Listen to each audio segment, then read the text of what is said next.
So this is my little passion project here, the Killer Bee. This is Mark V of my Avalier, and of course it's wearing G6 furniture, which isn't permanent. I'm swapping it back and forth every month. Yeah, I know, I've said that a million times. It has its original motor, but I added the Diamond Edition's half-speed switch. It's just a PCB, and you just plug it all in. And so I did that. 10-bladed metal fan, a G6 metal housing, and a post-motor filter to catch any carbon dust I made out of a Lindhouse filter. Slightly used, but it'll be alright. It's what I had on hand. So, there's that. And we'll go ahead and give this a run.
It's pulling so hard to the ground you can't even pick it up off of it.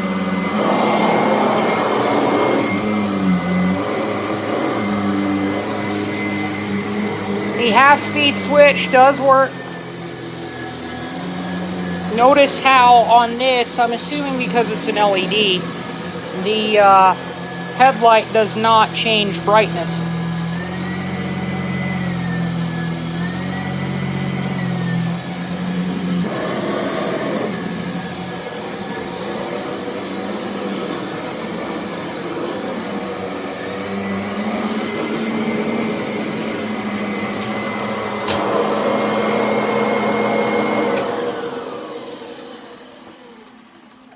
That clicking noise is just something I sucked up. But anyway, so yeah, there's that. Killer Bee. Now it really can't get any better.